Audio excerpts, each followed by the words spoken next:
日軍進攻南京，就像哥哥教訓不聽話的弟弟，這是愛之深，責之切。這是1946年東京遠東國際軍事法庭上甲級戰犯松井石根的狡辯之詞。此話一出，滿場譁然。一個發動南京大屠殺的罪魁禍首，竟然如此厚顏無恥。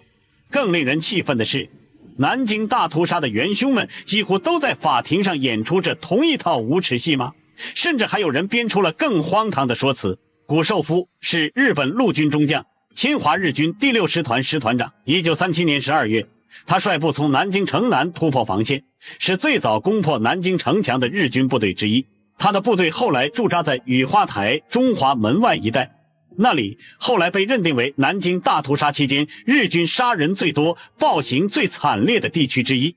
日本投降後，中國政府強烈要求追責，駐日盟軍總部於1946年2月以戰犯嫌疑罪逮捕了谷壽夫，關進東京朝押監獄。同年8月，他被列為中國政府引渡的第1名戰犯，從朝押監獄押赴羽田機場，轉赴上海，不久又被解往南京，交由中國政府自己審判。消息傳到南京，老百姓奔走相告。這一次不再是隔着大洋由多國法官輪流表決的國際法庭，而是中國人第一次在自己的土地上親手審判屠殺自己同胞的刽子手。等待谷壽夫的是南京審判戰犯軍事法庭庭長石美瑜。抗戰勝利後，中國先後在南京、北平、上海、廣州等10個城市設立軍事法庭，專門審判滯留和被引渡回國的日本戰犯，前後受理案件2000多件。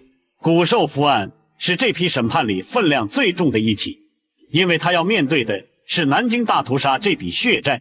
1947年2月6日，公開審判在黃埔路口勵志社禮堂開庭，旁聽席座無虛席。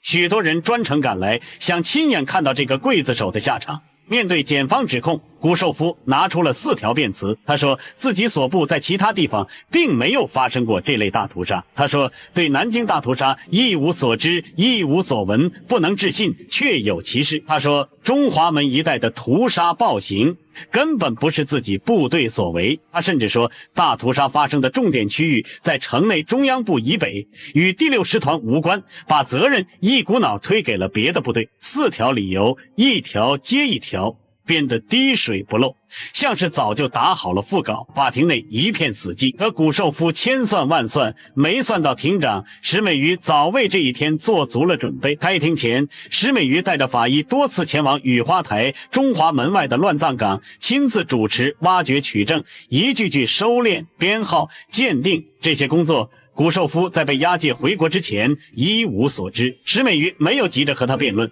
只是抬手示意工作人員把證據搬上來。那些從中華門外雨花台萬人坑裡挖出的一批遇難者遺骨，密密麻麻擺了滿滿一桌，男女老幼皆有，件件都是日軍暴行的鐵證。谷壽夫盯着那些頭骨，臉色肉眼可見的變了。他還想狡辯，甚至指責庭審。